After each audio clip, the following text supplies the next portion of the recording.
And we're live. Are we live? I can never tell. I know it, like I see the counter. The counter is, it doesn't matter where it is. But anyway, I've also noticed with a lot of the people, myself and other people who use StreamYard, you hit live and there's this weird delay, like you start the beginning of the video and you're missing a few seconds. Anyway, blah, blah, blah. Hello, everybody. Good morning. Welcome back to another Saturday. Welcome back to another Always Working Squatch. And I'm ready to start page. Let's look at my list. I'm so mixed up here. Page 15. Please ignore my cat yelling at the door. Doesn't like that the door is closed. Let's see here. Who we got? We got Frank in the chat. Frank, how you doing? The topic today, I'm going to go over the fact that DvsM 1975 and 97 are reprinted and back in stock. I'm going to talk a little bit about little differences between these and the originals that people might have gotten 6 months, a year, 2 years, 3, however long it's been with 75. 75's been out for a while. I made small adjustments on the reprint, nothing significant, but I'll talk about that a little bit. Got Chase in the chat. Got my coffee and a plate of Kodiak flapjacks. Hit the gyms to draw today because I'm feeling pumped. Ooh, watch out. Watch out for Chase. I am going to be, we're going to have look at a sneak preview of the first guest today. And then, of course, on cue, to our side. I'm always working. I'm just about to open effing Illustrator to set up an effing page for effing page 15 and lay out my panels, drop in my dialogue. It's all work. It's all work. And then the real work begins and I have to sign off. It's so much work, I can't be distracted by conversation. I can't be distracted by looking at the chat. Jim is going to be hopping on. That's the story. Lounge a bit, turn on the computer in a minute. Frank, when you're all situated, if you would like to pop on, if you want to make your Always Working Squatch debut, let me know. So, but in the meantime, now if anyone, I'm going to not be looking very closely because I need to get my page set up, get situated. So page 15, finished page 14, kind of late last night. I was a little behind this week just because of the peculiarities of page 14. There was one panel in particular that just seemed to take forever to get to come together. But I finally limped across the finish line last night, so I'm still totally on schedule. Other random updates while I open Illustrator here. I'm sort of self-isolating because I was, I guess, exposed to COVID this week. On Tuesday, I gave a presentation at work. I do this monthly presentation as part of my work. Does something called Citizens Academy, where people like the public can come and learn about what this, this prosecutor's office I work at does and how they do it. They sign up for a day and they just get presentations all day long from different parts of the organization. And I do like 30 or 45 minutes talking about my job and giving examples and all that kind of thing. So I went in there and gave my presentation and, left, went great. And found out a couple days later that someone in the audience had tested positive. So I think it's a long shot. So 5 days from the presentation will be tomorrow. So I'll be doing a self-test. You're supposed to wait 5 days and then I'll do a self-test tomorrow. And then if it's negative, you're supposed to wait 1 or 2 more days and test again just to be sure. I think it's a long shot. Like I don't have any symptoms and I wasn't out there like shaking hands and hugging people. Like I was up at the front of the room. I would not have wanted to have been in that audience.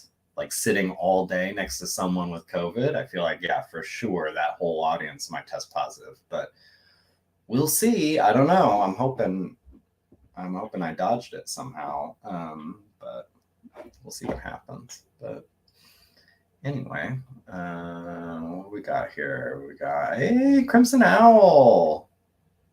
Yeah, patient 0. Yeah. Hopefully I'm McReady and not Norris. Okay. Setting up the page. Where am I? So, as usual, consulting the handy dandy page layout cheat sheet I have for myself to orient. This is going to be a 5-panel page. Top is a wide one, and then 2 and 2, which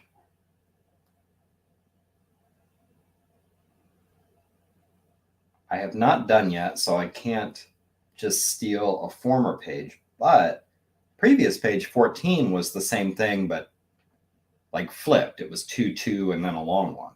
So I can take the panel layout of that and just rotate it, and it should be good to go.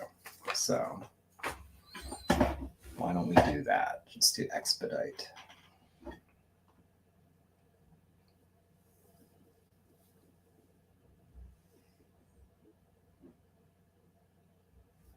And I see, oh, see, now I'm opening page 14, which of course I'm not going to show you guys, but I see a potential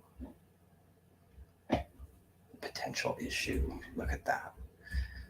That would have been a printing error if I had not caught that. There was something outside the artboard. So when I set up my page, I throw a lot of my reference material.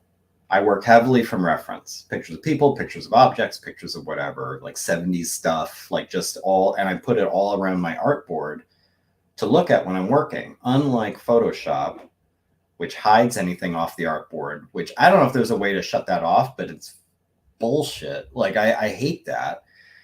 It's almost reason enough for me to use Illustrator is the fact that I can spread reference material outside around the artboard and have stuff to look at while I'm working. Anyway, that's part of my process with doing my pages. I've got stuff spread out around the artboard. And if I'm not careful to delete it all when I'm done, when you go to print it, if you're not careful to do like use artboard, there's like a box, check it for like use artboard.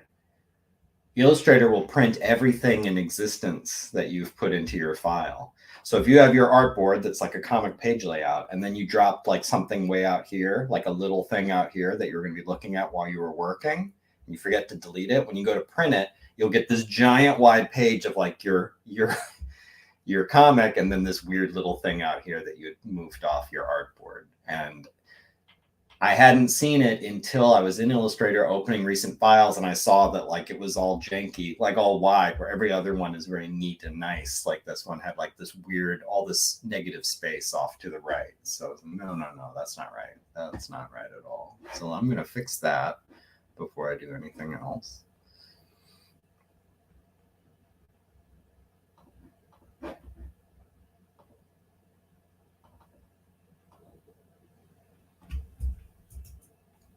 There.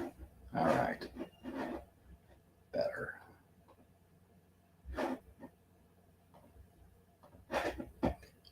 Resave that.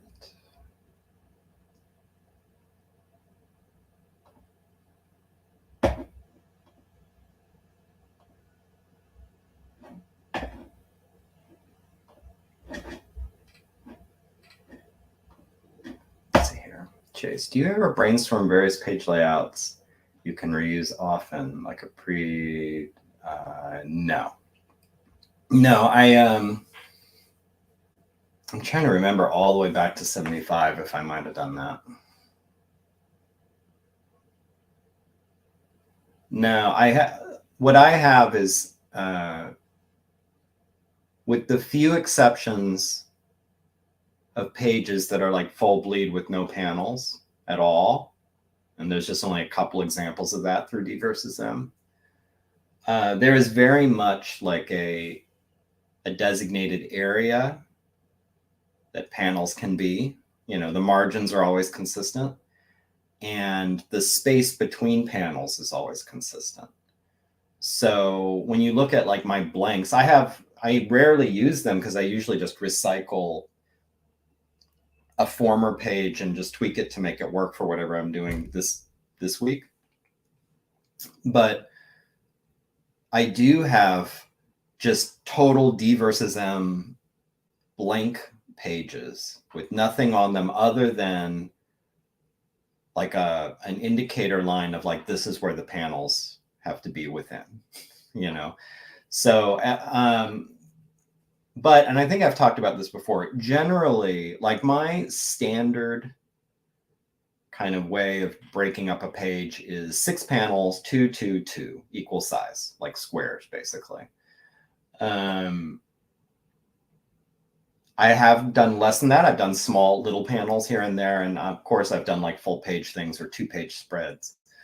But it's really based on like whatever I need to put on a page. I don't really, if I'm understanding your question right, I don't come up with panel layouts and then, you know, just have like stock panel layouts. It's always informed by, okay, so what needs to go on this page and what makes sense in terms of the breakdown and sizes, if that makes sense. Scott, how you doing? It's good to see you.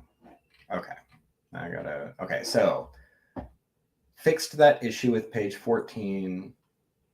Now it's clean. Now we're gonna file, save as, page 15. Let's see.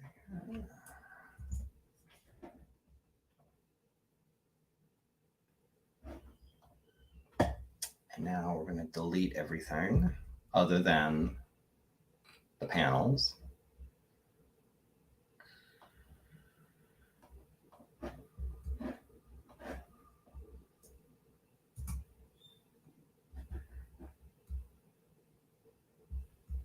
And there we go. And now I'm going to update the page number, which is my little, I always feel it's a small morale bump to just update the page number. It's a little meaningless, easy change, but it makes me feel like, okay, progress. Save that. And now let's rotate these frames. So I can show you, maybe I can at least share that much. Not that it's that interesting, but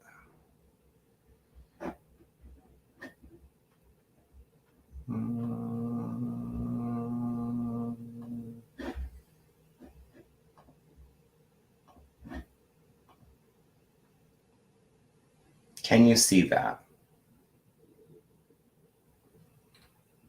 This is the thing with like sharing. I can't see the chat, but so this is not the orientation of page 15 because I'm going to have to rotate these 180 degrees. We're going to have a wide one up top and then 2, 2, 2, 2 and 2. And you can see, I don't know if that's useful or interesting to anybody. I kind of doubt it, but you can see like all my layers. This is probably, a lot of this rolls over from previous page and it won't always apply, and it's my own weird logic of like, you know, how to orient everything, but whatever. Okay, did that work? Let's look here. Did that come through?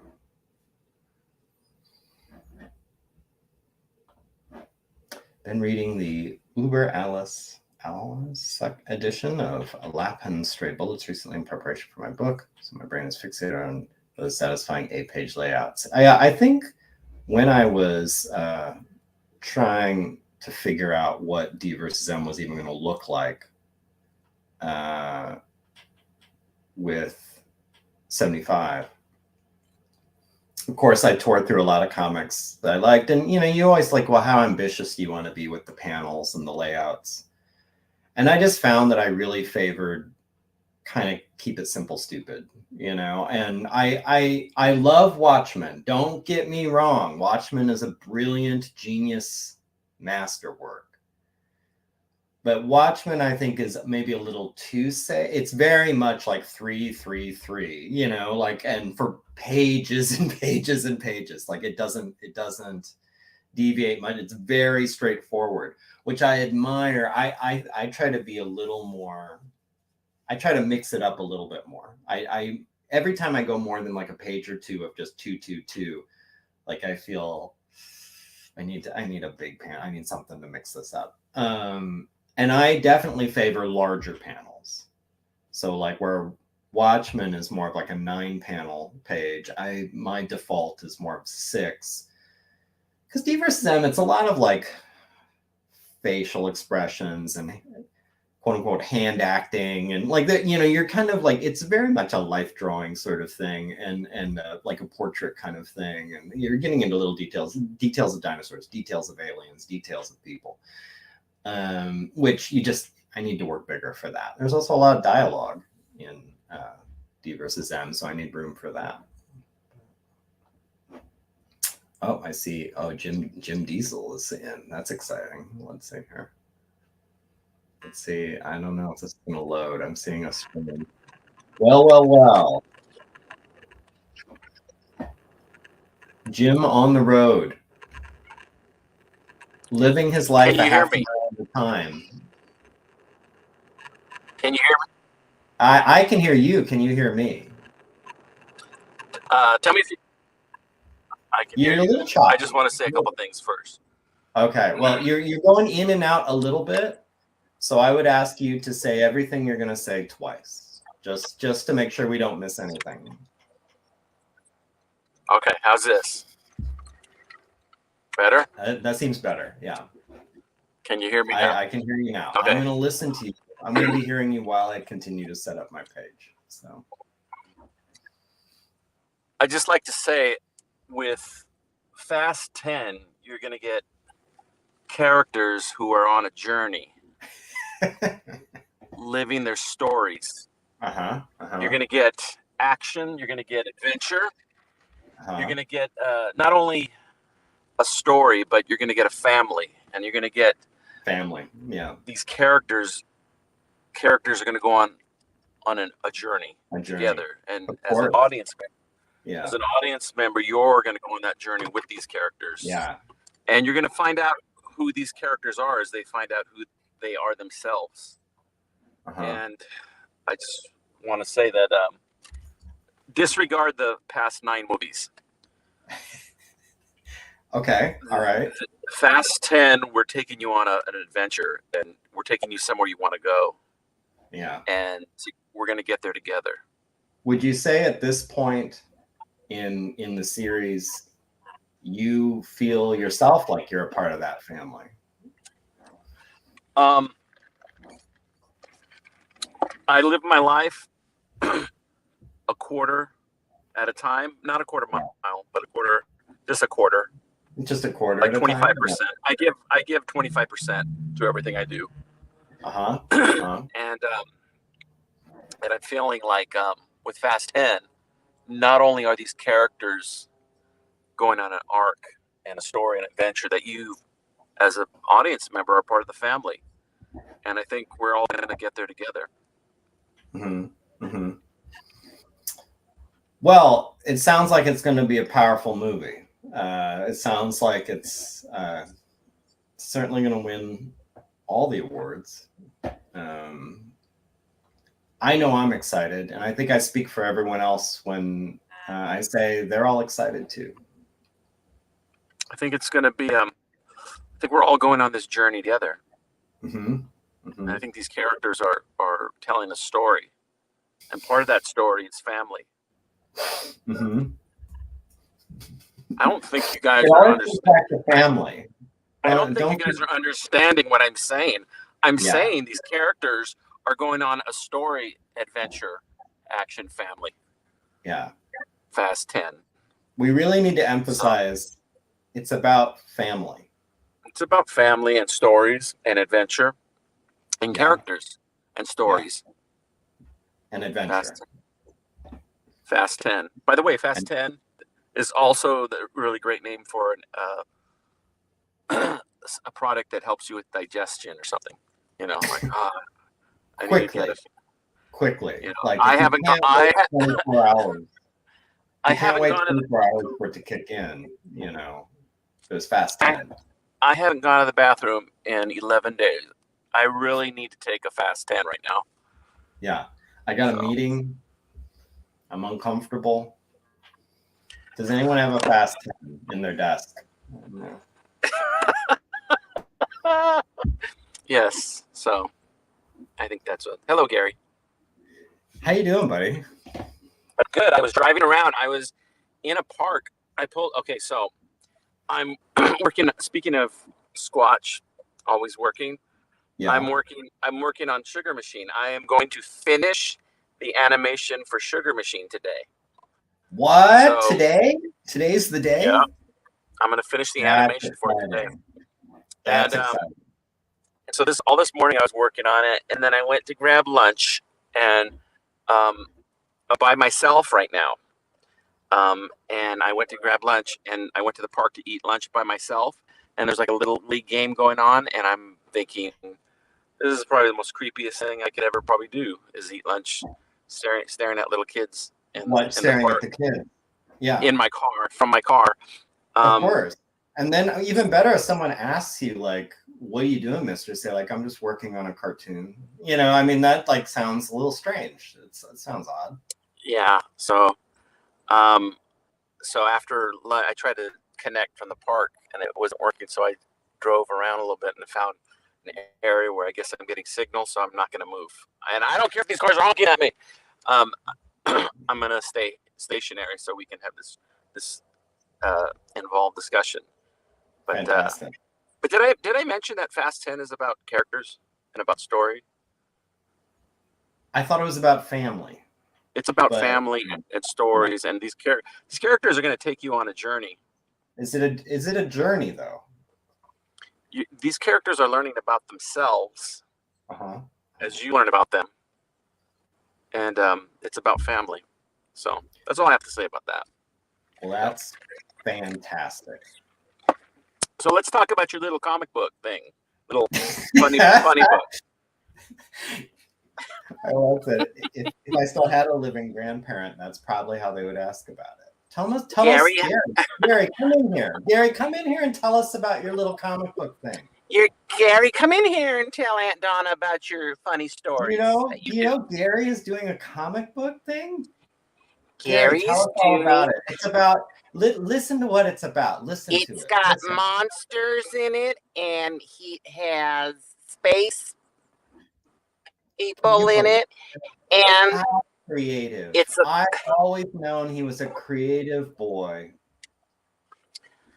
Uncle Ron, come here. Gary is going to tell us about how his little stories about an adventure, and these characters learn about themselves, and it's about family. And do people buy these? Wow. Gary, look at your nephew's coloring in one of your books because there's no colors. I gave him some crayons. He's made. Oh, that's good, Aiden. That is so good, Aiden. Oh boy, I just assumed your nephew's name is Aiden. So yeah, it works. Sure. How amazing would that be if you went to someone's house and then you were showing this is great. You gave them a copy of your book. And then about an hour later, you guys are done with lunch, and you look, and the kids are coloring in all of the. I would have to say you'd have to scan that and post that if that happened. I would have to. Yeah, no, 100%. You couldn't even be mad. No, absolutely not. Like that's fine. So you're on page 15 then. 15, Gary? 15.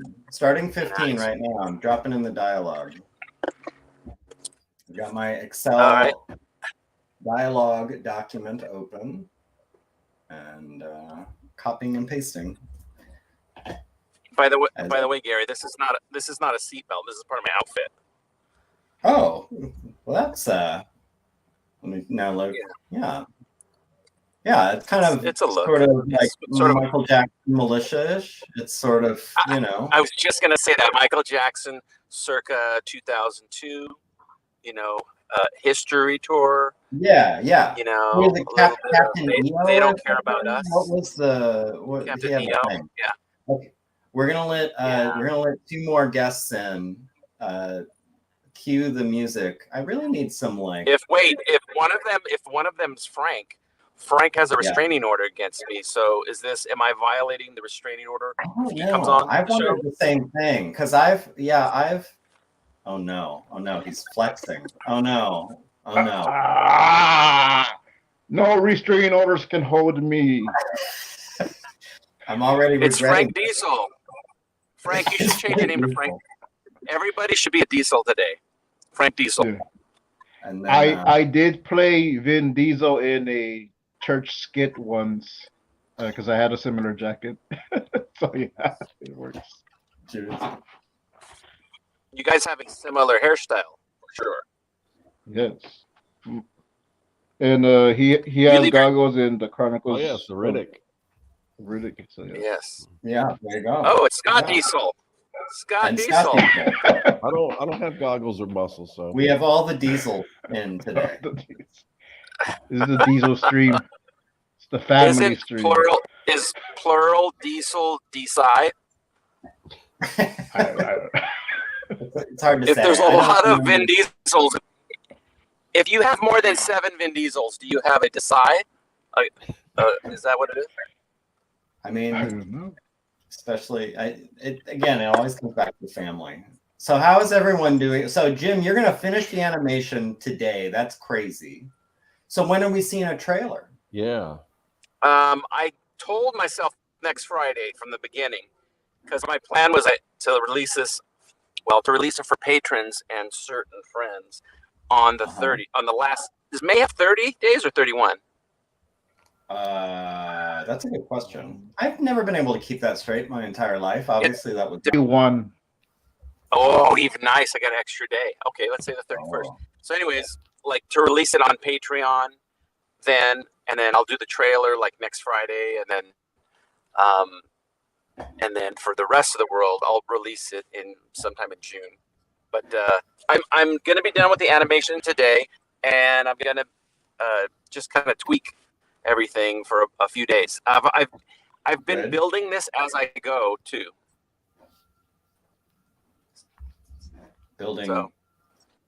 Building it as, what do you mean building it as you go? Building projects.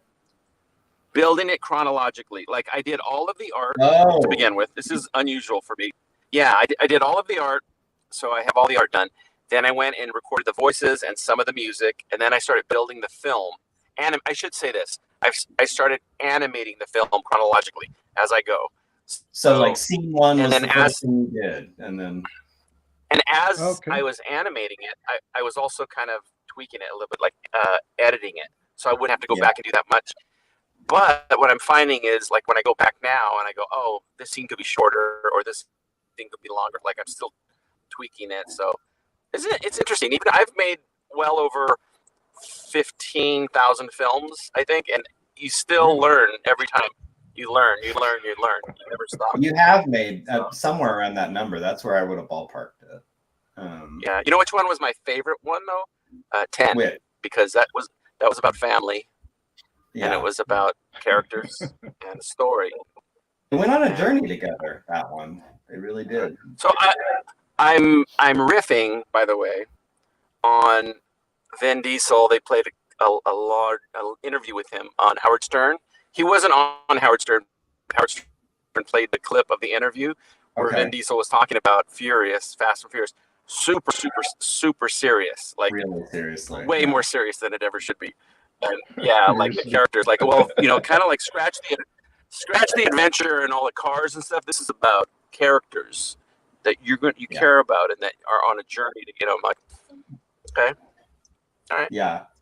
I mean, he should be nuts about it because look at the career it gave him. Like, I mean, he should be out there pushing it all the time for free. Like, he should be on street corners just talking to people about Fast and Furious.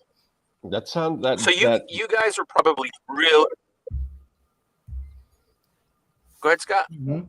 I was going to say that interview sounds a lot like it should kind of rank up there as far as interviews go with the one with Vanilla Ice, how he's discussing how Ice Ice Baby isn't a copy of Queen and David Bowie. Yeah. Yeah, it's the famous. No. Dun, dun, dun. Theirs goes. Dun dun dun dun dun dun. Mine goes. Dun dun dun dun dun dun dun Right. dun dun dun dun dun. But you know what? Vanilla Ice, give him a lot of credit because he does completely buy into making fun of himself now. I mean, like he buys in. That's the way he's kind of like milking it. That he was a one-hit wonder. I've seen some interviews with him now, and he's totally realizes. I guess back then he was kind of a little bit silly, and it was. But yeah. But, have you seen his Bar S commercial? Seen his I don't remember which one. He did a commercial for Bar S hot dogs. I think it was last year on National Hot Dog Day, where he parodies "Baby Got Back," but it's "Baby Got Buns," and he's like totally having fun with it. It's no. It's No. Just that. Baby that got alone buns. just makes me just sad. Just sad. But have you had Bar S hot the dogs? Greatest? They're great. They're no Hebrew National, but they're pretty good. But I just thought of, what the greatest stage name would be? Ice Diesel. That would be a great. I think I'm gonna go with that. That sounds like a Starbucks drink. Yeah. I'll have a nice. I'll have an iced diesel. It would be like a black coffee on ice. Yeah. On ice, yeah. And then you could say, oh, like, what's the matter, Gary? Oh, I had too many iced diesels. I need a Fast X. I'm a little shady.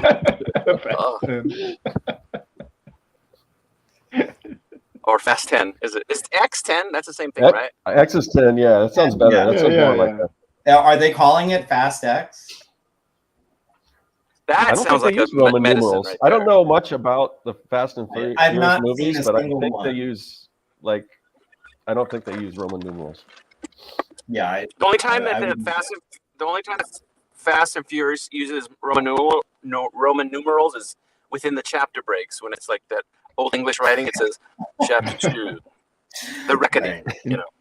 Intermission. Right. Intermission. Yeah. We're sitting here just.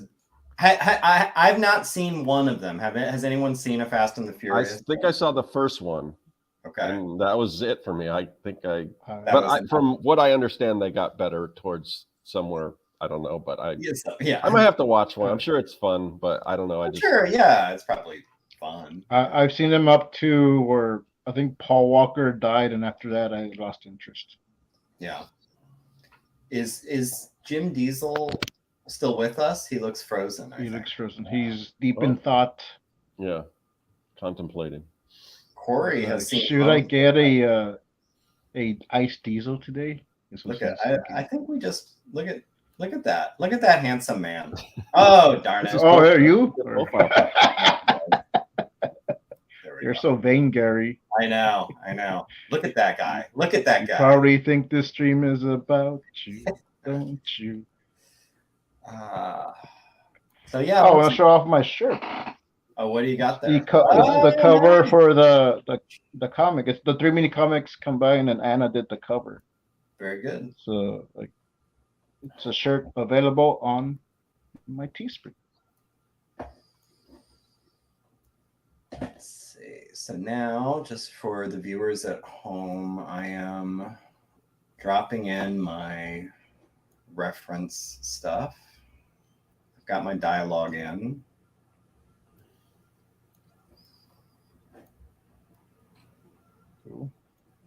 That is part of what I think dialogue is part of what slowed me down on the last page, because I was doing a lot of basically editing and rewriting over and over and over on the previous page. It was probably fine before, but I just kept imagining there was a slightly better version of what was being said, and I kept tweaking and tweaking. That's that Ice X kicking in, tweaking and tweaking. Let's see if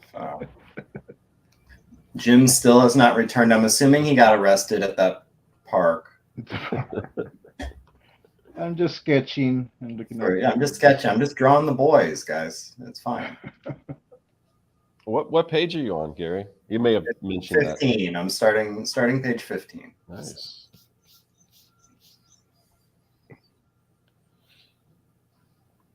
And then I'm gonna hope to. I won't know until I get into this one, but I want to try and get ahead a little bit if I can, because I'm taking a day at Comic-Con next weekend. Yeah. Oh wow. Yeah, I'm working on some sketch covers to bring with me just to kind of give examples. So I showed some of these off, but I think I showed this one off. This Mighty Morphin Power. I think I'm gonna color these too. I did that one, and then I got this Kick-Ass and Hit Girl. Nice. And then I did this Firefly with River. Oh. Very cool. And then this one I'm starting on now. I got a Spawn that I'm going to work on. And then I got, let's see, Twig, which is the new Scotty Young, and then a Batman. Very nice. So, I don't know if I'll get to all of them, but I'm not expecting much. Yeah, I'm not. That's kind of. I'm just gonna go there, and I'm not gonna charge. I did a video on this. It's not out only. It's only out to my Patreon. So if you're a patron, Frank may have seen it. He's a patron. But yes, I send it to all my friends. Don't say anything, guys. But yeah, I was just talking about how I'm going there, and like honestly, if I don't get a single commission, I'm gonna raise my prices a little because I don't want to charge it so low that I get so many commissions that I'm just sitting there doing commissions all day because I don't really need to. Yeah. I just kind of want to go there and talk to people, and if I do get commissions, do them, and when I don't, then just walk around and talk to people and go to panels if there are any. Have you looked into any of the panels, Gary? Are there? I haven't. I know. It's funny.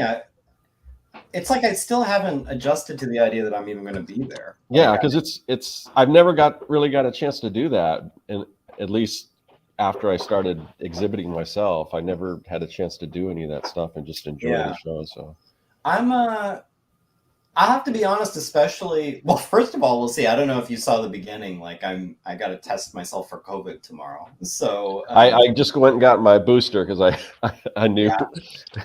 Oh, how are you feeling? Figure if I'm going to get it. What? How are you feeling? When did you get it? Oh, I got it Thursday, I think. I feel fine. My arm's a little sore. It was. It's not as bad. It's only if I lay on it. But I can't believe you. Some people, I know a lot of people like you that got it. It's like, it's all right. Like I was. Well, that's the thing. And when I got COVID, when I did get COVID, I got it bad. Like I thought when I was waiting for the results, I'm like, okay, I probably have it. I'll just be out for a day or so because I usually don't get sick. I don't really get sick. If I do, it's only a day. But it knocked me out for a good 2 weeks, and that's the only reason it took me so long to get the booster, because I didn't have a chance to because I got COVID before I had a chance to get the booster. So see, and of course with COVID you never know unless I've got it and didn't know. I somehow have dodged it all this time. I have to admit I'm feeling a little conflicted about going to Comic-Con for the day. This feels like tempting fate. But we'll see. My thought is it's only really high risk when you're working your way in past the crowd, once you're at a booth, just go there's some room and it's a big room and I might wear a mask, I don't know, but I don't know. I'm thinking ugh. I think I'll be testing again maybe 5 days after Comic-Con. And I'm also, most people get just even pre-COVID get sick after doing a con, and I really never got that, so I don't know. That's why I was like, I've got a pretty good immune system, but COVID told me otherwise.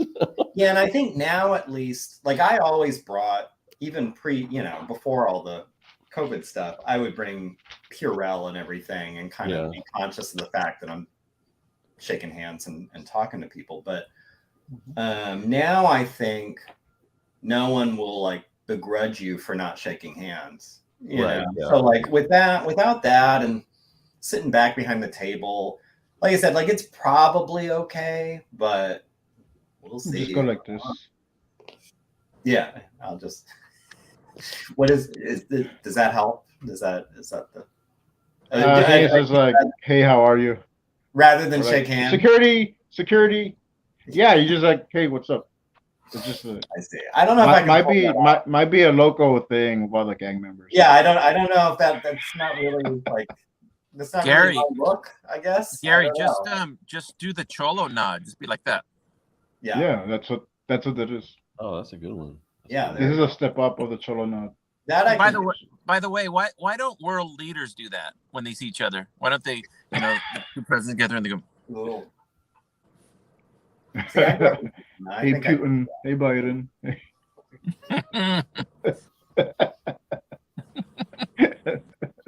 Oh, my phone overheated. That's why I Word dropped off. Oh, your phone overheated? I'm getting a call. That's not loud. Yeah. Hello, Frank. Hi. Sorry, I was getting a call. Gary, was my phone vibrating? Was that your phone vibrating? I couldn't tell if I was looking at my artboard and I couldn't tell. Somebody somewhere needs the assistance of Captain Courage. Yeah. Yeah, I was getting a call, so I'm gonna drop out for a minute, but I'll be back. Okay, all right. I'll just cut back on the link. Okay, so Jim Diesel is finishing. I'm so excited about Sugar Machine. I'm dying to see the final thing. Scott, what are you doing today? Are you doing covers for the con or? Yeah, so I'm doing these sketch covers. So here's something I just want to, I guess, just some frustration that I just experienced. So, I had to get some. Have you ever seen those big fat pit pins that are, they're thick like a Sharpie, but they're, it's like a pit. You know what I'm talking? Well, I don't know if I have any. But it's like a thick. It's good for like spotting blacks, like without having to bring like ink and stuff. It's just a big fat, and it's not big fat marker, and it's not, it's light fast, so it's not going to fade over time and everything. So I was looking for they used to have them at Michael's, so I went to Michael's, and for one, they didn't have it because they hardly have any. I mean, and I'm trying to, and not that Michael's is like a little mom and pop store, but I'm trying to support some brick and mortar stores, but they're not making it very easy because I go there and the whole aisle of pins has these little things on the racks and it's, a C assistant or a store assistant or whatever for, like a security thing for like a $4 pack of Sharpies or something. Yeah. And it's like, and I'm like, is the amount of theft, is it more than what, people like me that go in, because they're also understaffed and everything. So finding actually somebody to help you with that for pretty much everything, at least, and I didn't look at every aisle in the store, but everything in that aisle, no matter how much it had that little security thing. It's like, I'm not going to bother with it. So I'm just going to go and I'm going to order from Amazon. So how many other people are doing that? How much money are they losing? You're obviously not familiar with the Sharpie cartel. Yeah. Yes. No, that was the last time I was buying. I'm blanking on the Copics.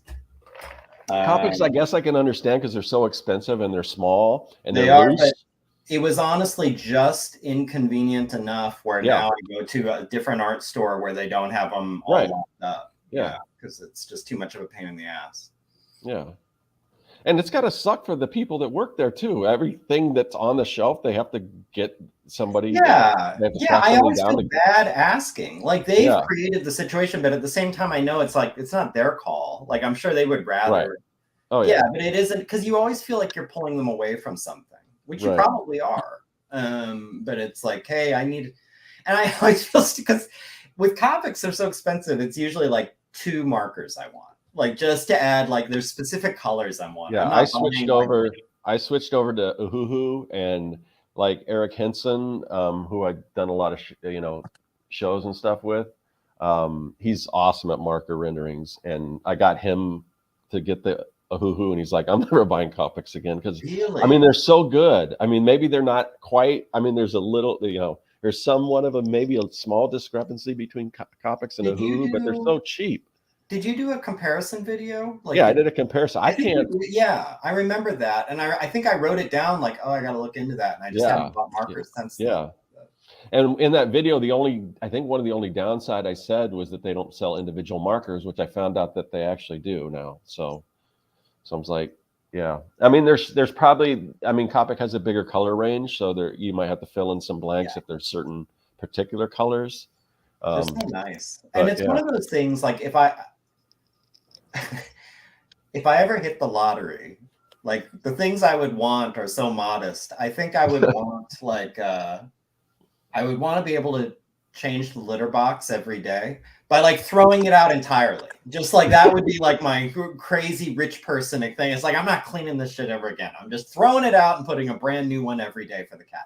And I would have a complete set of Copics. That would be, if I was rich, those would be the 2 indulgences. Everything else would be the same.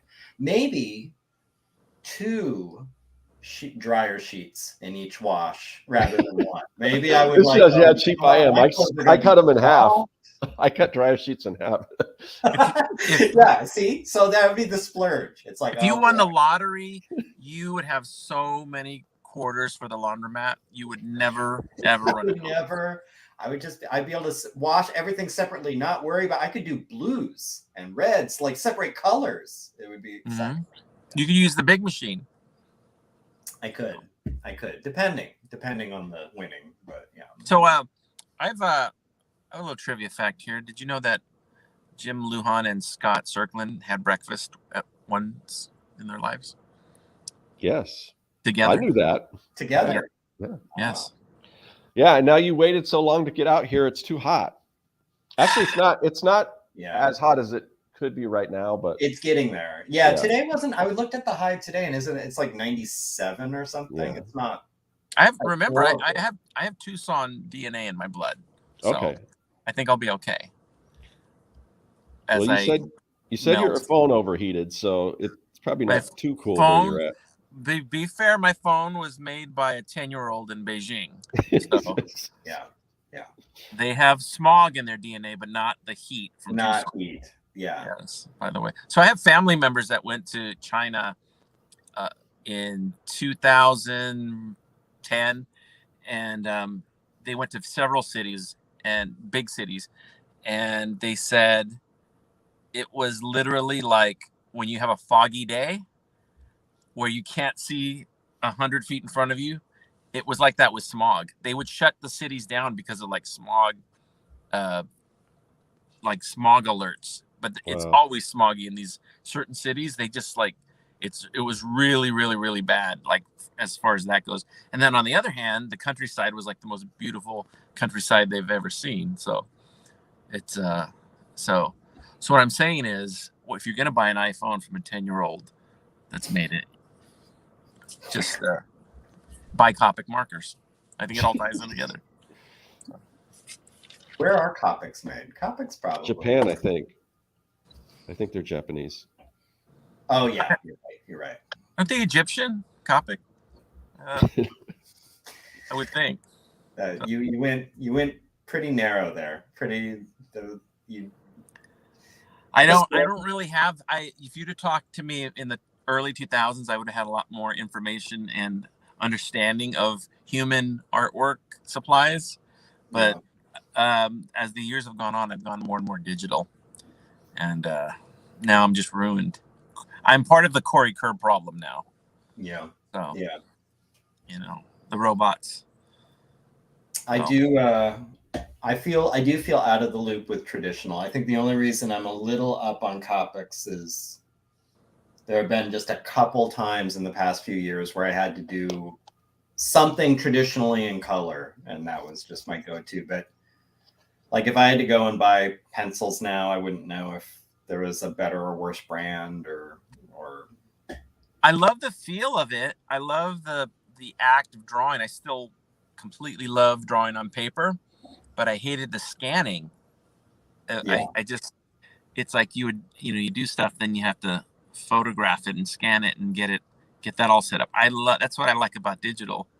I could just, at a whim, add something, or, but I get it though. I'm not a totally like everything has to be digital person. I really do enjoy the tactile, feel of drawing with the pen. But although I am very guilty of, for years, drawing with Sharpies. For years, I used to buy all my art supplies at liquor stores, basically. I mean, just about. I mean, like that and Target, and very rarely would I go to an art supply store. Although if I did, I would always be to get, ironically enough, Copic markers, like the light gray ones, or for tones and things like that. Yeah. I love that stuff. Yeah. Oh, it's.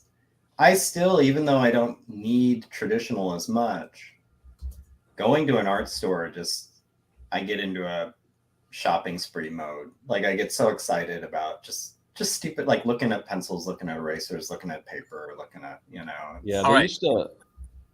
I was gonna say they used to. I live out in Surprise, so it's near Sun City, which is close to Surprise. Used to have a little small satellite Arizona art supply store there, and they closed it down. And I haven't. Yeah, but if you go to the main like Arizona art supply, I mean, that looking through there is super cool. Quick question for the two of you: if you could only choose one, you could only go to one of these in the next 3 years. Comic book shop or art supply store? Only one? I have to pick for 3 years. For 3 full years. Hmm. Can't step foot in one.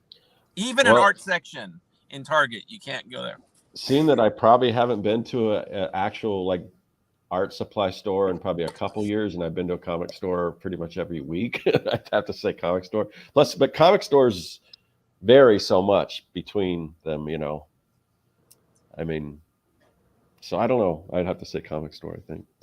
That's really tough. I think I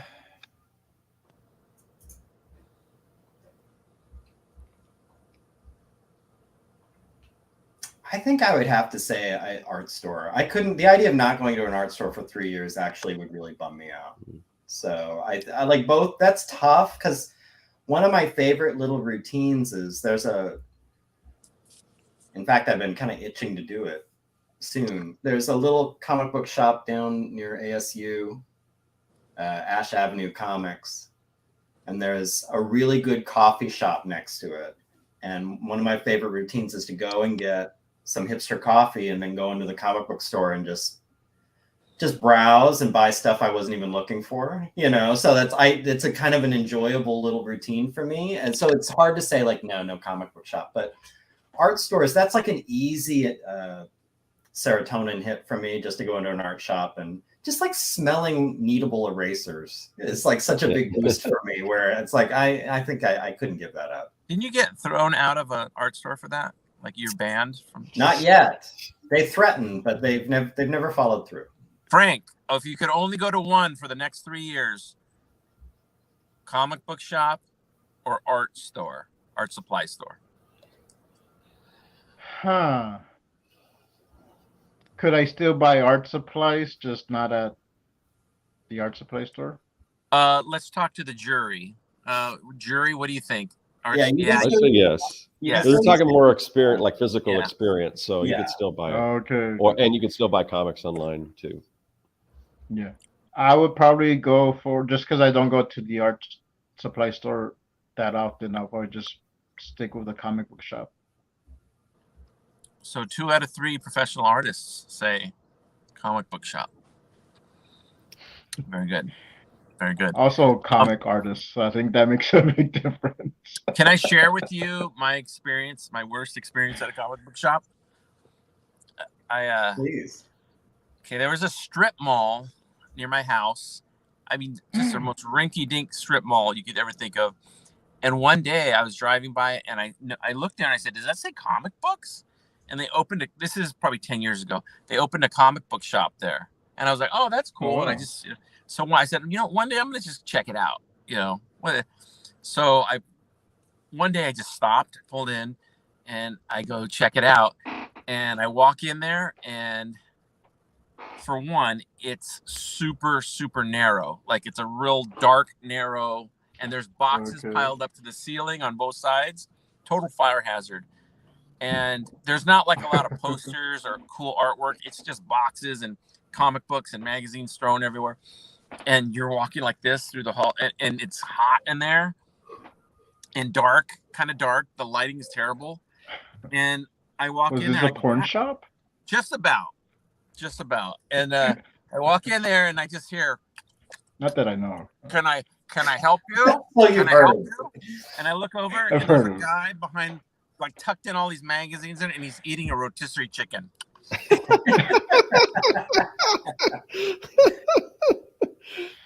Sounds hardcore.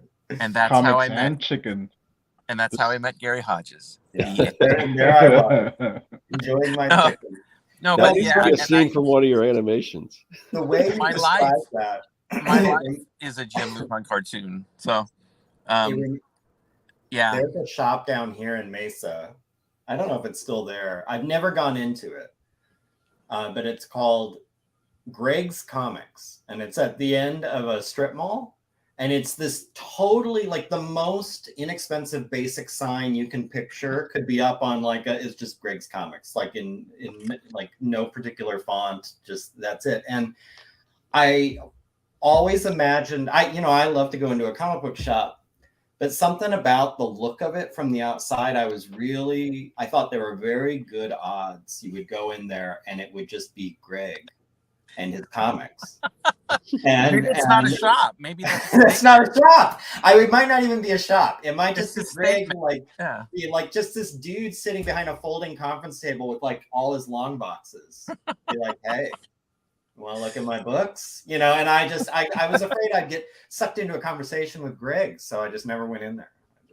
Or maybe Greg's body is somewhere in the desert buried, and it's just this guy crazy. Who took him? He took it. Yeah, these are Greg's comics. These are Greg's comics. Rest in peace, Greg. The bottom of that abandoned mine shaft. These are my comics now. Yeah, mine. Mike's Greg's Comics. And so, Scott, when you pulled in the parking lot of Mile High Comics in Denver. Yes. Have you been there? No, okay. But as a kid, I remember looking through the comic books and seeing ads for Mile High Comics and just thinking, oh my God, was it everything you hoped it would be? Honestly, it was to kind of give you an idea of rotisserie chicken. To say parking lot chicken there going on. But to say parking lot, there really wasn't a parking lot. It's a dirt field. It is located in this very industrial area. Like the Uber driver that took me there, it's like he's kind of like, is there anything out here? And so it's this big it's kind of like this big warehouse, but it's out in the middle of nowhere in this. I don't know, maybe not nowhere, but it's in like an industrial area, and it's just this big giant building, and you kind of go through the back. It's like a little door you walk in, and then you walk through a little hallway. And when you get through the hallway, it opens up in this just massive building. But it's not very impressive from the outside. I mean, there's huge giant posts, like, I don't know if they're paintings or what, or big giant reproductions of like some famous comic book covers on the front. And it's kind of like, it's very LGBT friendly. So there's all kinds of like rainbow colors on the front and everything. But you kind of just walk up this little step, and it's very, it looks really kind of run down and everything from the outside. It's not, but yeah, I mean, I believe them when they say they have the biggest collections of comics in the world, because like half of the store you can't access. It's like all just long boxes, and if you need something, they can get it for you. Wow. But even in the half that you can, I mean, it just seems like it goes on forever. So they have high ceilings. Yeah, I mean, it's like a big warehouse, so yeah. And in the inside, are there cool posters and like? Yeah, they've got a lot of they've got some sculptures that look like they were made by fans, like not, and then some that were probably produced as some kind of promotional thing for comic book companies, and so they've got a lot of that stuff. They had this giant it looked like a giant pop of Spider-Man, and his eyes, it had like these video, like his eyes would open and close like his video behind where they made the eyes. And then they had this giant Galactus type thing. So all that kind of stuff, and just tons of toys. And Is when that you in first your walk lair in, now? what's that? Is that in your lair now? The giant Spider-Man. Is it in my puppet? lair? I don't think that would fit in my lair. Maybe his foot.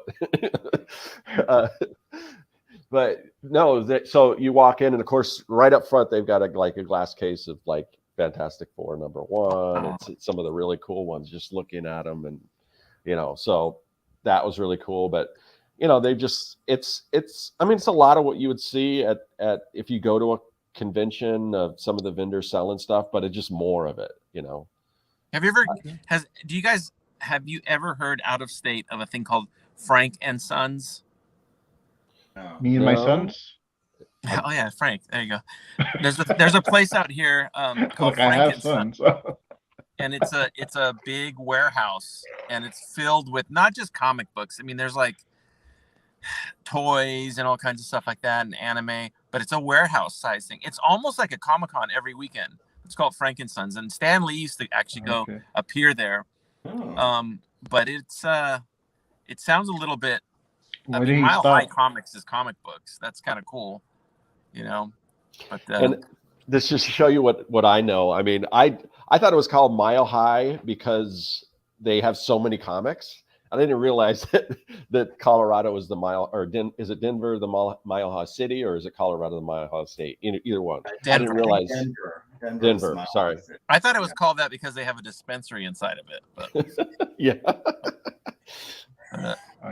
Wow. Well, there was definitely a smell when you walk in. There was definitely a smell of weed when you walk through. So I mean, which is actually kind of a nice change from comic book stores, because normally there's a smell of BO when you walk in. But yeah, but I mean, I'm jealous. Now I know that you posted a really quick video of it. Mm-hmm. Do you have more footage or anything that you I might. I don't know how much I put in there. I mean, I don't think I have. I probably have a lot of stills that I took that I didn't post. I just probably posted what video I had. So I probably still have some stills and things. So I can probably share some of those with you. Oh, cool. I don't know. I'm being lazy because I'm sure we could go on YouTube and just look at footage of it. Can you show me pictures you took? People walking through. Yeah. But they're not selfies of Scott, and that's what I want to see. So that's this is your sneaky way to get some pictures. This whole conversation was just a way for me to get more selfies of Scott. Yeah. You're that guy on the internet asking the girl if she's got pictures from her Hawaii vacation. You're just. Yes. Did you go to the beach? Did you I swim? bet you look great in spandex. You got any pictures? You have pictures of swimming?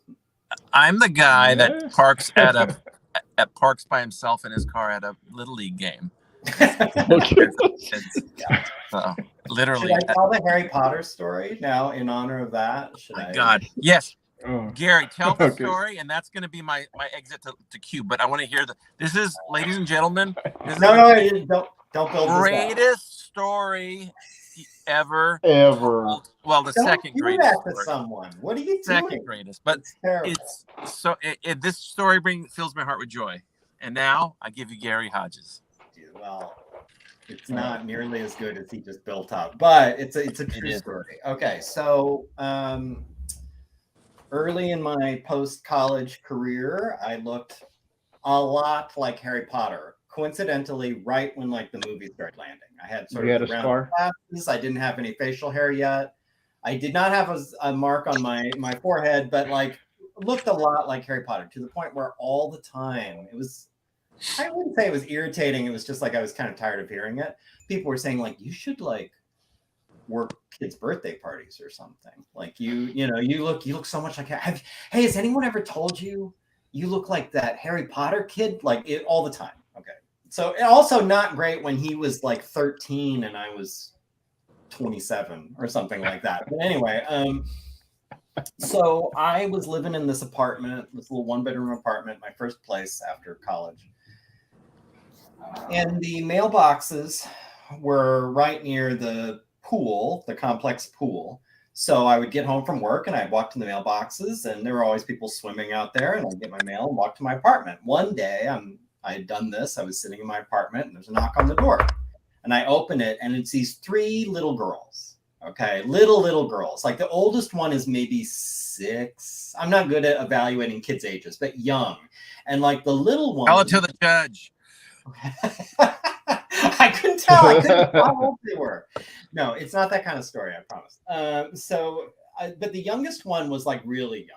Like I would guess like 4 or 5, something like that, like little. And the oldest said, they're dripping wet. They're in their swimsuits. They obviously had seen me when they were like swimming, and they saw me getting my mail and going back. And the oldest one says, is this a Jim Luhan story? No. The oldest one says, "Are you Harry Potter?" And on a whim, not thinking better of it, I was like, "Yes, I am." And they were just like their just faces lit up. They were delighted. Let me show you my wand. And they're like, so, and then I was just bombarded with questions. So it was like, I thought you lived in a castle. And I was like, well, that's only when I'm in school. It's just the summer. Like I'm home for the summer. I thought you live in a closet with your aunt and uncle. And it's like, oh, but they're awful. No. I have my own place now. Can you do magic? Like all this Harry Potter, these questions. And I'd like seen the movie. I'd never read the books. Like I saw maybe the first movie. So I was like making my best swing at it. I was like, yeah, sure. Answered all their Harry Potter questions. When they were satisfied, they were like, all right, thank you. Bye, Harry Potter. And they like run off. And I was like, well, that was funny. Now I have a story. So I closed the door. I probably told some friends about it. Like, oh, so cute. These girls thought I was Harry Potter. A few days later, I'm going to get my knock on your mail. door. No. I'm going to get my mail. The girls are out there swimming. And of course, all their parents are sitting around watching, like their dads and everything. And like, as I'm walking to the mailbox, the girl's like, hi, Harry Potter, like waving and screaming at me. And like, I was kind of like, I go to like almost way back, and then I see all the dads looking at me like,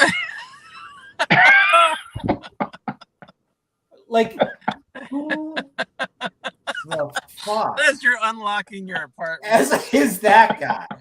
Why are my kids calling him Harry Potter? Why is he saying hi to my kid?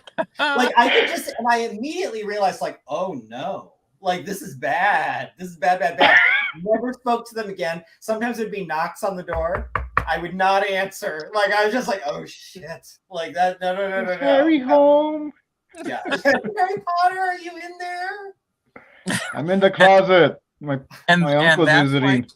That's why Gary wears an ankle bracelet to this day. That's to this day. The judge never saw the humor in the story. I just like the hi, Harry Potter, and the moment of joy, like, oh, how cute, just turns into horror. Yeah, horror. Parents looking back at you. It was that momentary, like that chill in the pit of your stomach, like when you see a cop pull up behind you when you know you've been speeding or something. It was just this instant, like, oh, mistake. It had never occurred to me how that could look. And it had never occurred to me that these 4 and 5-year-olds were going to go home and it's like, I'm going to ask Harry Potter to show me his wand. I picture you unlocking your door and, to your apartment that has all the newspaper on the windows, blocking out the light. It's like 7, that movie. Yeah. So, all right, well. I got immediately started. That's probably right around that time I started growing facial hair. It's like this is not going to work. Well, look, Squatch is going to be proud of me for saying this. I got to go because I got to get back to work. I have a project to finish. Yeah, because I'm on track finishing my project. I'm getting pretty close to needing to focus. So, but I am Jim. I'm super excited to see Sugar Machine. Thank you, guys. Thank you. I'm glad Scott and Frank jumped on. It was nice seeing you guys. And Harry Potter. Nice. Anytime. Harry Potter. Bye, Harry Potter. Show me your sorcerer's stones. I'm cool with that. All right. Thank you, guys. Have a good weekend. Good, Jim. Bye, Jim. Where's my... There. So now, that story's out there. Yeah, Jim enjoyed that story so much. After I told him, he was like, when you meet my wife, you have to tell that exact story again. Oh, Harry Potter. Can't find my stylus now. Squatch is upset, as usual. It's per the norm. Oh man, lost my stylus. I can't work.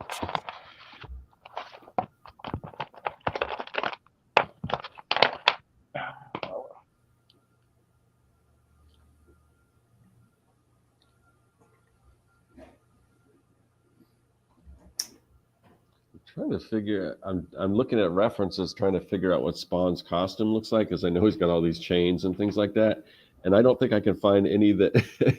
It's all he's got all this stuff, so it's always covering other things. So it's like, Yeah. is there just a like a turnaround somewhere? Well, and I think I'm not a huge Spawn fan, but I think they changed the costume a lot over Oh, have there. they? Yeah, that's another. Yeah, I thought there's lots of different versions of it. Okay. I bet Squatch would. Okay. I'll just see if I get Spawn turnaround. I think I have a Spawn comic in the living room. I have a bunch of Spawn. Oh, here the action figures. That's what I need to look There you at. go. Okay. Oh, okay, yeah, that'll. Okay. Well, and I don't know if it'd be accurate, but I think like he made a cameo in a Soul Calibur game and did not have his cape. So Yeah, there's a few where he doesn't have his cape here. So Yeah, I used to have that game. I like that game.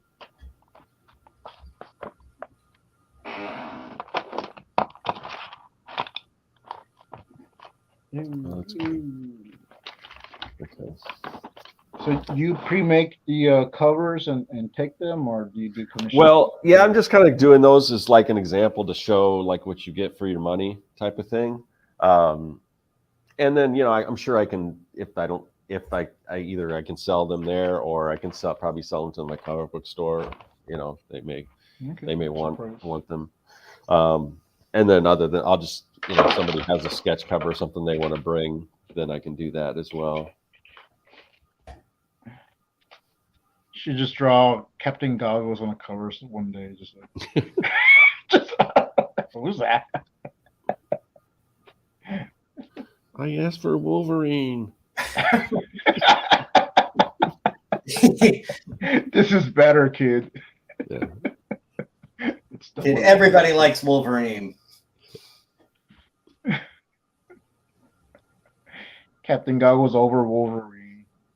Stay down.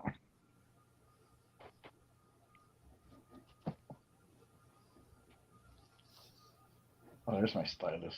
It's going crazy.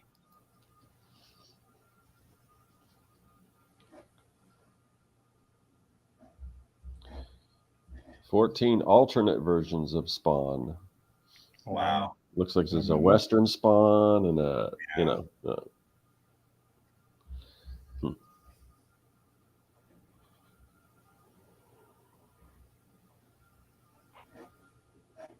I believe it though.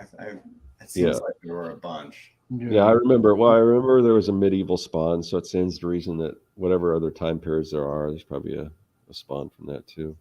I know he became an angel for a little bit. Yeah. Well, he did, or I thought that was the people that were trying to kill him. I'm not sure. I think I remember seeing something with him with angel wings, so I don't know if he turned to an angel or. So I never really followed. So I think just a little. I don't know. I missed the '90s comic train, and so like my knowledge of Spawn is pretty limited. What is the deal with Neil Gaiman and is it Angela? Was that the Spawn character? Yeah. So what I know about it, and I could be wrong, but so was he created the character as part, he was writing an issue of Spawn, so he created the character, and I guess there was some back and forth as far as rights or getting paid for it or whatever like that, and because Neil Gaiman created the character, and I guess Todd McFarlane, I guess he assumed that because he was creating it for Spawn that he owned it or whatever. So there was that battle, and I think Neil Gaiman won the court battle, and then I think from my understanding, just to spite Todd McFarlane, he just gave, after he got the rights to it, he just gave it to Marvel Comics or sold it to the, either gave it to him or sold it to him. So it's just like the principle of it for him. Yeah. I don't know, like, again, I don't follow it very closely, but my impression is that McFarlane doesn't make a lot of friends. But I don't know. I'm not sure. But he's definitely been sued a number of times. Yeah, right. Yeah. Of course, that can also happen if you just have a lot of money too. Right. Yeah. People. Yeah. Okay. Was that before the whole thing about creators' rights came along, or was that around that time? Because I know that was an issue. That would have been post. I mean, there are people always fighting for creative rights, and you know, I mean, the whole idea, I think, of Image was based on a lot of creator rights issues too. So, but it was what kind of struck me is that Todd McFarlane was kind of this guy that like, oh, we don't need a contract, or I'll just treat you really well. I'll treat you better than Marvel or DC would, or you know, and that was his idea of, and I'm sure he paid really well because he was making a lot of money, but you know, so there was never really a contract in place, so that was kind of, you know, suspect, I guess. And typically, if there isn't a contract to sign over the rights to somebody else, then whoever created it keeps it, you know. So I don't. Even with like the one that like the mini comics we just did, the Captain Goggles Mask Woman. It's Mask Woman. Anna created that. It's loosely or maybe heavily. It's based on her. Yeah. So we went in. We're like, well, this is your character. I'll use it, but I always run things by her. Yeah. And we have like a little deal for like, okay, you get this much when I make a sale. So even like this, like she was just making it because I asked her to it, but I paid her for it, for this design, because I didn't want to just like, oh, well, you're my friend, you should do free stuff for me. Like, no,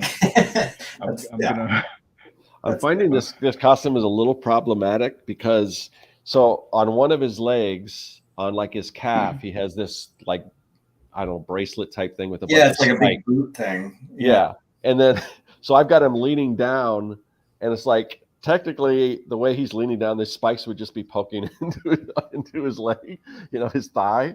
But oh well. It's just maybe he doesn't feel it. Someone who does wear costumes very often, sometimes that does happen.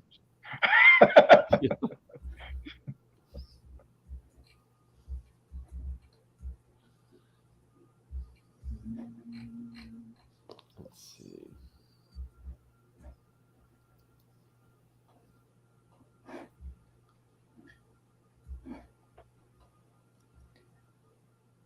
There was a topic I had thought about to bring up with Jim, and I totally forgot about it once he was actually on. But you guys, we can talk about it and act like we're Jim. Is it about animation? Yeah. Well, I was thinking it's a thing that we probably have all experienced as doing comics, but I would think especially if you've done animation, and it's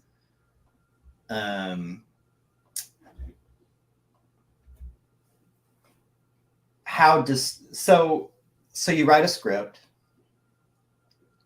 you do your page planning, you think about all the pacing, you recognize that people are going to be, you know, they're going to go through this pretty fast. Even if you do a long, dense comic, like they're not going to spend more than 15 or 20 minutes sitting and reading it.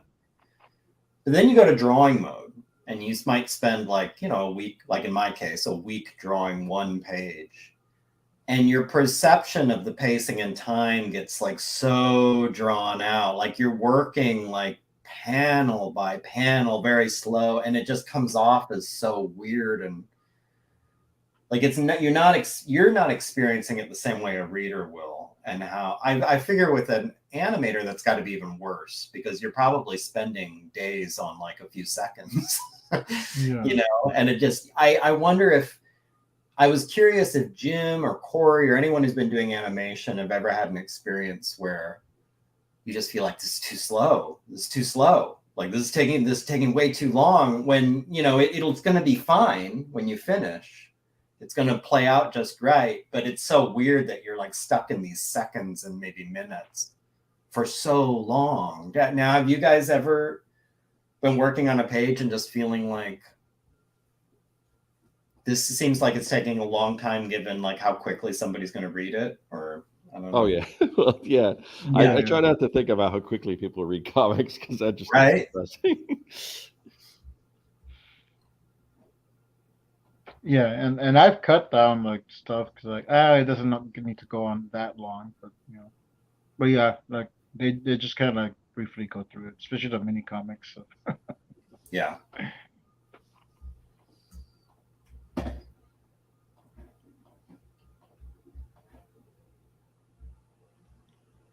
There's a lot of spikes on this costume. That was that's my memory of Spawn. Yeah. Lots of spikes. Lots of stuff. Lots of stuff going on there.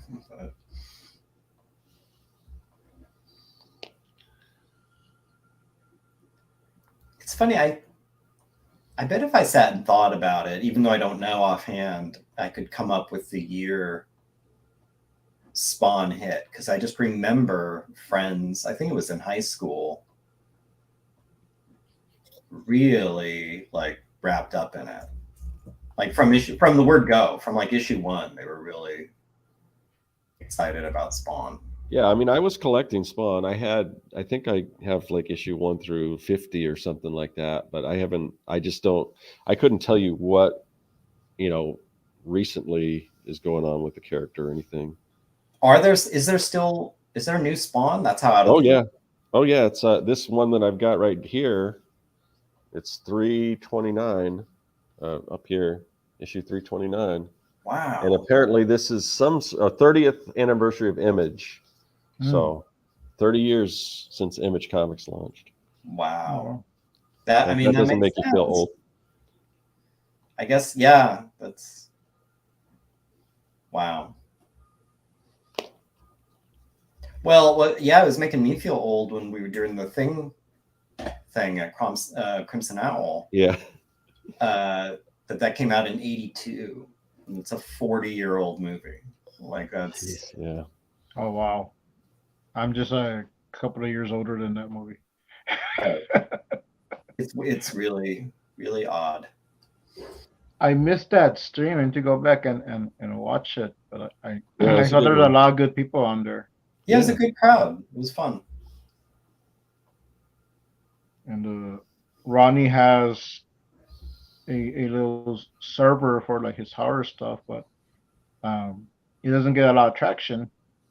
And I saw that a couple of people joined, so like, oh, it's probably from that stream. So I don't know if you mentioned the server or not. That's good. Yeah, I come to think of it, I think I picked up some new follows, and maybe it was from that. I don't know what happened.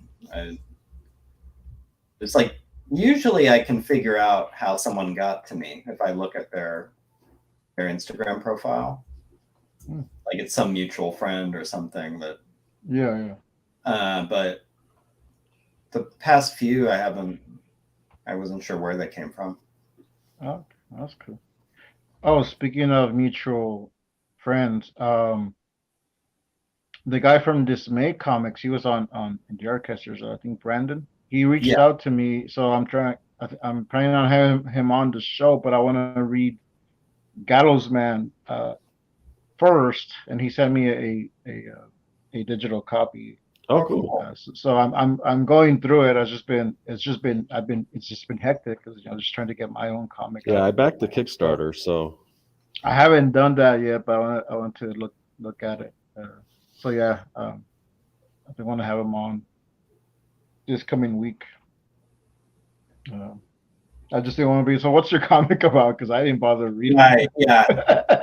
Yeah, that's not a great interview when someone comes out. It's like, okay, so tell me about what your thing is. Wow, that's what's this book you do? Yeah.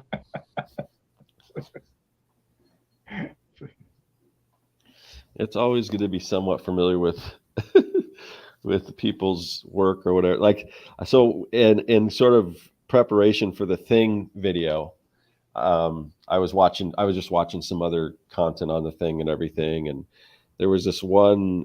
It was with some channel where they, I don't know, they analyze movies or something, but it was a larger channel. They were upwards of 500,000 subscribers. So it's one of those where they probably have somebody write it and another person read it.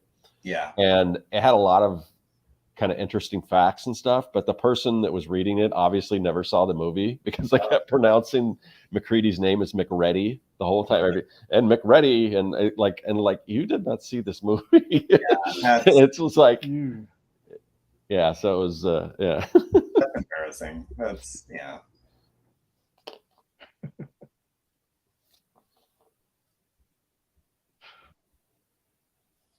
They kept saying John Carpenter.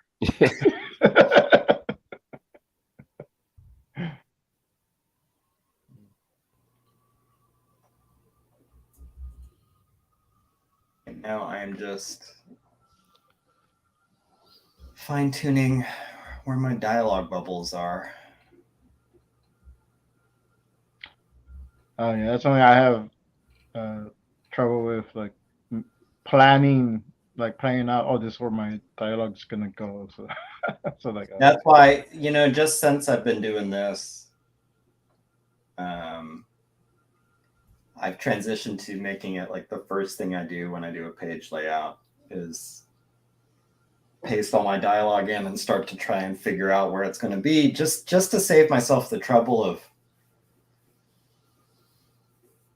drawing stuff that ultimately I didn't need to draw because it's going to be behind text. There's people will see when the comic's done, but this first section, a lot of it's taking place in this very complicated room with like a lot of background detail, and it's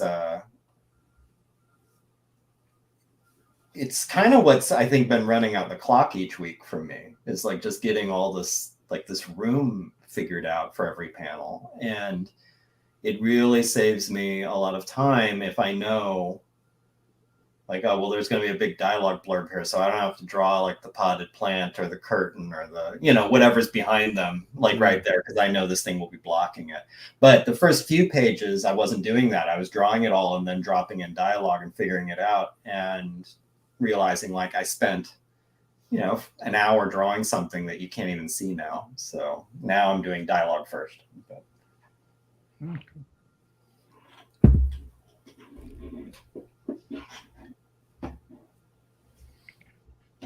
For like other aspects of the comic making, like I know like you practice poses and stuff like that. Is there like a way to practice text or dialogue? Is it just by trial and error?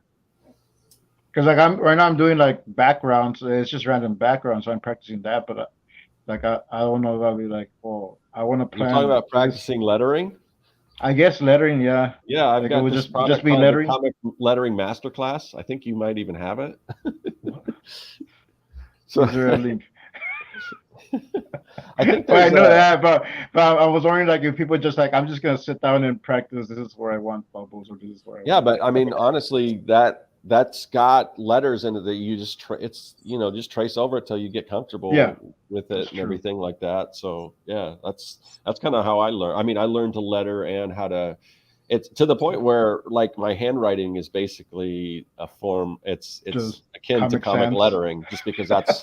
And I don't really write in cursive much or anything. And when I a lot of times when I take notes, it's all caps. It's just it's very. So it's just a big comic. Yeah, it's like comic lettering. That's. I did get now I feel foolish because I do know about that, and I have the books. I bought some of those books for my son. Oh yeah, the book. I didn't think the books, but yeah, the books are great. He has trouble writing, so I was like, "Well, here, son, here's these these pages and these lettering guides. You can practice these. So I don't know if he's using them, but like I gave them to him so he could practice his writing. So, Yeah, it's kind of like just basically like kind of those school handouts, but it's comic book lettering. So yeah. I need to start promoting those books again. If I had one right here, I'd just hold it up. And I think I might actually have them. Oh, you know what? Speaking of books, I never talked about the reprints. Oh, yeah, definitely. So, see, Squatch, I was totally lost working, Squatch, and I totally forgot my one agenda item today. All right. If you go to the Etsy store, DvsM 1975 and 1997 are available. There's been a second, basically a second printing. There's been actually more printings than that, but this is like, there is a big gap. So we're finally back in stock. They're the original covers. Pulp covers are long gone. You're never going to see the pulp covers again for these. Those are always limited. I never reprint those. In terms of, I mentioned that there are some changes. Let me show you. They're mostly with 75, which I will show you right now. First of all, everything's going to ship in a cool Comic Vantage clear bag on a board in a Gemini mailer, so should be fairly well protected. These are the two books. And when it comes to the interior, like the story stuff, the art and all that, there's no differences. I didn't do any George Lucas special edition stuff, much as I might like to, especially with 75. 75 is starting to look old to me. There's a lot of things like I was telling someone the other day, like sometimes I look at some of the art in 75 and I feel like now I wouldn't feel like that was done. Like it kind of makes me cringe a little bit. I would feel like that's like 75% of the way done. I should have pushed that farther, but whatever. It's the first one. I'm not going back because I'm too busy with future issues. So all the story content is unchanged. The changes that I made were basically, so this is the back of 97. This will be familiar to people who have 97. You have the parental advisory down here. Let's see if I can focus on that. It's kind of a red frame. The original didn't have that. The original was just like a black frame, but I updated it so they're consistent. So now they look the same. Same with like if you see the Dinosaurs versus Marsbots logo on the bottom there. Yeah. First of all, 75s was kind of an older version of it that I didn't like the kerning on and everything, so I tweaked it. But in addition, they both had kind of like an oval, glowy border to them that sort of referenced the idea is like it's a CRT screen or something. I didn't love how that looked on the black background. I removed it. So now it's just the logo on its own without a frame. That's another change. And the only other small modification. Oh, another one, 75. Originally, this cover had kind of what looked like a watercolor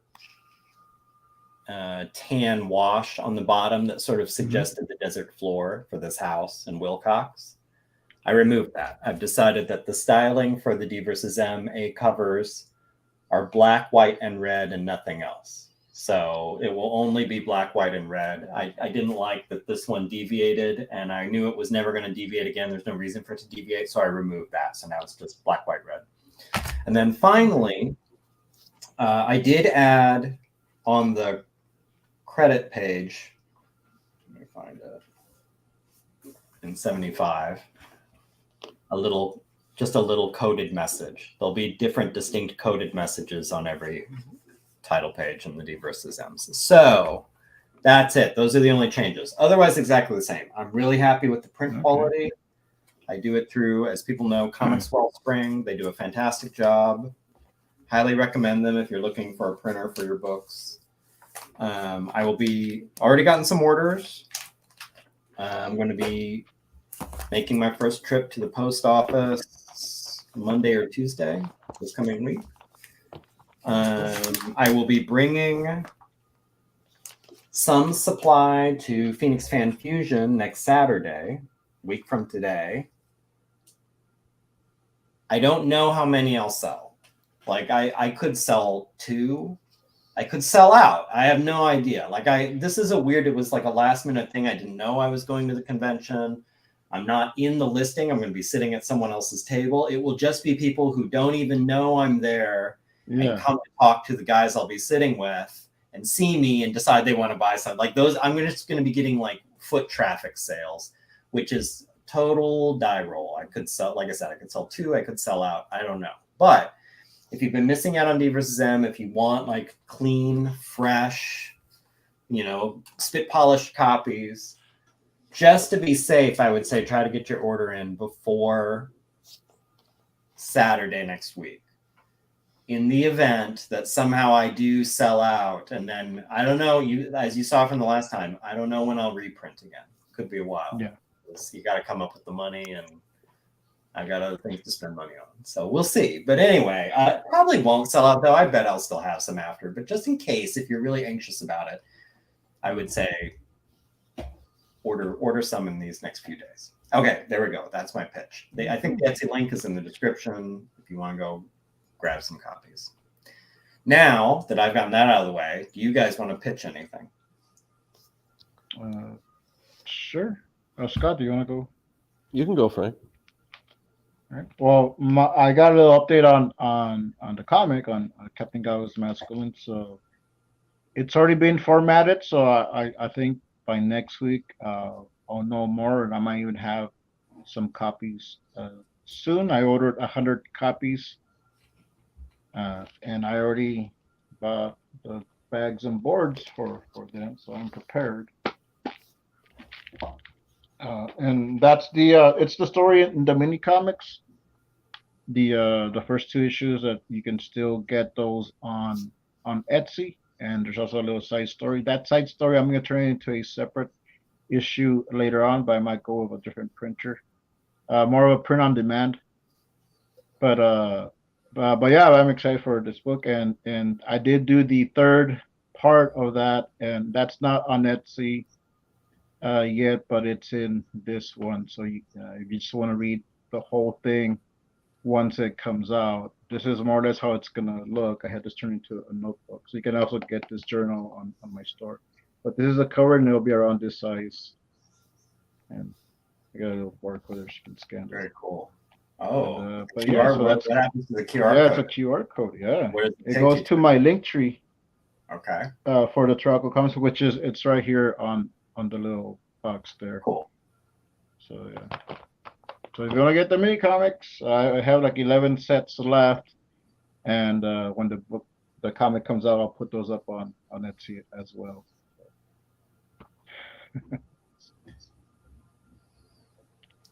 I often after you do your pitch, I would like to go around and talk about what people listen to when they're drawing. But Scott, Scott, please tell us. I think you already have a couple times, but talk about what's going on, where to find you, what to buy, all that. Okay, yeah. So you can find my stuff at circworks.com. I've got a bunch of art prints and everything. I've got my comics there. My comic is Young and the Dead. It's a kids versus zombie adventure story set in the 80s. It's like Goonies meets Night of the Living Dead. So if you can kind of imagine what that might be like, you might be interested in that. And then, I've got a YouTube channel where I talk about making art, making a living from art and all that stuff. And like Corey, I will also be at Phoenix Fan Fusion this coming weekend. And I'll be there Friday, Saturday, and Sunday, kind of off and on at the Surprise Comics booth. Cool. I'll have to seek it out if I get a break from the table. Okay. What do people listen to when they're drawing? And if not more generally, like more specifically, like lately, what have you been listening to? Well, you kind of. Oh, go ahead, Frank. Well, I've been listening to just like old music, like MC Hammer, Vanilla Ice, and just random stuff on my computer. Nothing particular. Timmy T, if anyone's aware of Timmy T. He used to do some love songs back in the days. Other songs too. Sounds familiar. Sounds familiar. Yeah, he's an old school guy. But yeah, that's pretty much it. Cool. What about you, Yeah. Scott? Oh, so for me, let's see what I was listening to last week. I was listening to a playlist of 70s R&B. Nice. So a lot of that stuff, I'm trying to think. And then sometimes I'll just put on like yacht rock. I'll listen to that. And then, but Gary did kind of get me turned on to Wet Leg, so I've listened to that a few times. Cool. I do like that. They're a lot of fun. Another band that I really like, it's called St. Paul and the Broken Bones, and they're this kind of neo. I might have heard them. Yeah, they're this. It's like a soul. It's like a soul act, kind of like it's R&B. It's like the first song I heard, the guy, and it's a white guy, and he sounded a lot like CeeLo Green, but then the more songs you hear, he's got a really a wide range of stuff he can do, and he's kind of this schlubby white guy, and he's just like, it's just, the band is just great. So I listened to a lot of their stuff. So yeah, that's kind of the stuff I've been listening to while I'm drawing.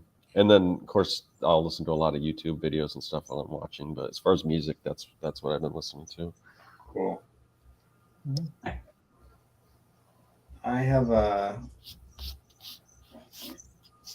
I don't know why lately. I don't know if it's a mood thing or what, but I've fallen down a little bit of a progressive rock female vocalist thing where I've been listening to a lot of, I don't know how to pronounce it. I've never seen them interviewed. I'm pasting it in the chat. I think it's Ways Blood, which to me, what I really like about it is, and Scott, I think we're about the same age, so you might appreciate it on the same level. It sounds like, when I first heard it, I thought like, this is some weird 70s rock music that I'd never encountered somehow. Mm-hmm. It's a contemporary, it's a woman in her band, and she just like is emulating that sound, but it totally would pass. Like if I told you like this came out in 1976, like I think you'd buy it. Oh, that's cool. So like I've been into that, and I've been listening to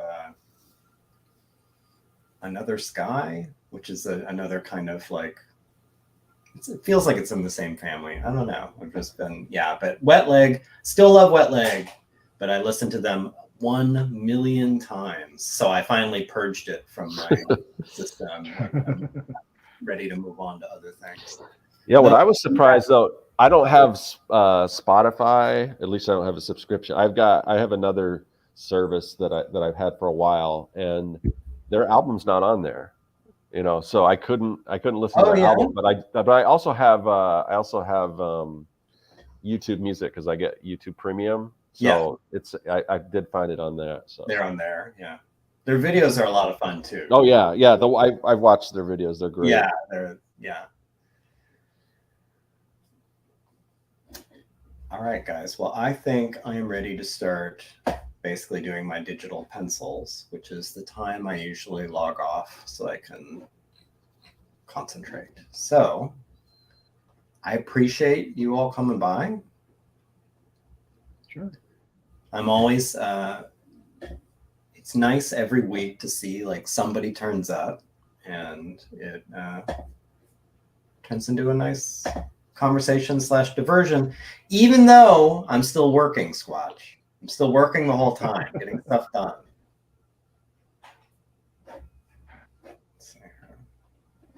Yeah, but I'm pretty happy. I'm looking at my proposed layout for the page. I'm feeling pretty good. Like where the dialogue is, like where I think my characters are going to be. Oh, cool. I'm also liking that I am, let me look here. 15. After this page, I only have 2 more pages in this godforsaken room that is such a pain in the ass to draw. So that's cool. And then I only have 3 more pages. Actually, 4 more pages until my main character, who's wearing, you've seen it probably if you're following my Instagram, a really intense plaid 70s jacket that's a real nightmare to draw every time. She takes that off finally. And that, boy, it's going to be great. It's going to be the salad days once I get there. It's going to be amazing. So. Is that Mary? That's your model? Yes. Yeah. Okay. That was a serious question. That wasn't me making it. Okay. Yes. Yeah. No, she's, and then Peter is my friend Brian. Though what I'm going to be posting is I wanted to show the difference. Some characters I draw very closely to their real life appearance, and some I deviate just depending on what the picture of the character is in my head. So like Ronnie looks a lot like Mary, but Peter doesn't look a ton like Brian. And I wanted to show like how different or similar they can be compared to the reference image. That's like some future post. Once I think I want more examples because I'm going to be doing Corey as well. Corey's character shows up in, let's see here, wait a minute. 1, 2, 3 pages on page 18. The character that Corey stood in as shows up. So I'd like to have a range, like Scott's in there, so I might do a little, like, and Scott's character looks a lot, almost exactly like Scott. Originally, there's like a couple characters, Jim, Ronnie, and Scott show up, and because it's intended as a cameo, it's intended to be like, here are some indie comic people. I didn't change them at all. You know, I wanted them to look like them. I changed them a little bit. Like I think I gave like Jim some more like 70s sideburns and stuff, but like I basically like I want them to be recognizable. Main characters, it depends how they look. So Frank, I got to pull you in for a character in the next one, I think. Oh, cool. Yeah, that'd be good. I think you could work as a character for the next. Might even be able to do the goggles somehow. I don't know, maybe. Well, I can send you pictures. I got these goggles. I don't want those kind of pictures. I hate having to keep telling you this, but don't send me those pictures. Is that why I keep getting blocked? Yeah. Squatch might actually make a cameo in the next one too. I think it's. I was like, he might like your pictures. So we'll see. But I can't. That's so far off. Like planning, like getting reference photos for the next one. That's for sure a year away. But we'll see at some point. Anyway. Yeah. All right, guys. In the one that I made for Corey, like I used the references, but like I was like just grabbing screenshots and grabbing whatever I could find. Yeah. That's basically what I did with Scott and Corey and Jim and Ron. Like we're not really convenient to each other. So I just did, like I set up a StreamYard and screen capped, asked them to like, okay, turn a little bit this way, kind of put your hands up like you're saying something, just like very basic, But if it's an extent, like a big part, like Peter's part, like Ronnie's part, like, the characters from the book, character names, stuff like that. Or like if I had to do aliens, usually I use myself for the alien reference, but sometimes I pull in my friend Kevin. Those are things where, because it's a volume of pictures, it's easier to be in person, to really direct and make sure, like all those, the other people in it, it's like, it's a few parts, it's not extend, like I just need something kind of rough to get me there. But for the detailed, like really, like I need some emoting, I need some whatever. I like to be in the same room just to make sure I'm getting exactly what I want, which is another thing. I've talked about this a lot. I still intend to do it, but right now I'm in live stream mode. Like it'll probably be after I wrap 79. Mm-hmm. I really would like to do some videos on working with models and working with reference and all that stuff, because I really do enjoy it.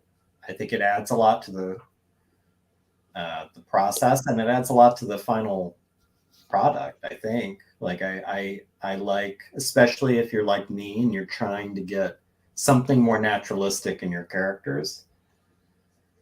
There's almost no way to do that unless you're kind of really getting some kind of reference, I think, unless you're just a savant when it comes to the drawing. But Is your thumbnail gonna be you and a bunch of models around in a glass of wine, working with models? Might be. Cindy Crawford. That's right. It'll be like a late 80s George Michael video. It's gonna be amazing. Yeah. Remember George Michael? Okay, anyway. Yeah, of course. You remember Michael Jackson? Do you remember Michael Jackson? What happened to that guy? Yeah. Where'd he end up? All right. Yeah, unfortunately, Elvis Presley now it's fella? really sad because neither one of those people are with us anymore. So, No. Yeah. I honestly, right after I said the George Michael thing, I remembered like, oh God, he died. I forgot about that. Yeah. It's weird because like my comic book Retrofits, which I wrote in the 90s, and it was supposed to, it deal with these characters coming, vanishing from the 70s and reappearing in the 90s. And now I'm thinking, maybe I could revisit this and redo it. But there's so many of the things that so much has gone by in that time. I'm not like there were gags basically of the people looking at the Michael Jackson of the 90s, like, that's not Michael Jackson. That's a white guy. It's like, and it's like now he's dead. So it's like you can't. No, it's not fun. Yeah. So it's weird. That's funny. I was just every once in a while they talk about rebooting Back to the Future. Yeah. And I honestly don't think it would work. Like, because so he went back 30 years, right? 85 to 55. That was the story. So today, 22? That would take you to. I can't do my math right now. Well, it'd be sometime in the. Why am I having trouble with this? 30 years would be 92, right? It'd be about roughly 12. Yes, years. 92. That's not really that interesting. Like, in my opinion, maybe because I remember 1992, but like, other than the smartphone difference, who cares? Like, it's, there's nothing, it's not the difference between 85 and 55, where you really would feel like you were in a totally different world. 92, I don't know, maybe I'm remembering it wrong, but I feel like you would barely tell the difference, except nobody would be, except there'd be answering machines. That would be it. That's the major difference. And otherwise, it's about the same.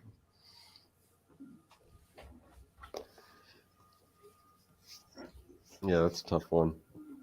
It's one that I don't really think that should be remade. No. There are some movies that I'd like to see, Last Starfighter maybe. But yeah, that would be fun. Yeah, there's a bunch that are very remakeable, but Back to the Future is one of those ones. Leave alone. A PS5 commercial for Last Starfighter. Yeah. Yeah, because as long as video games are a thing, Last Starfighter can work. Even Tron, I never saw the sequels, but I feel like Tron is still very doable today. Yeah. It still even works with the old arcade quality of the game. Yeah. Because that's what it's like. That's what that is. So. Yeah. Maybe I'll rewatch Tron this weekend when I'm working. Squatch. All right. It was good to see you guys. I will maybe see you next week. Well, Scott, for sure, I might see you next week. Yeah, I'll see you. Also, I do want to talk to you about a variant cover. So cool, awesome. Yeah, definitely. Awesome. All right. Later, guys. All right. Later. Thanks for having us on.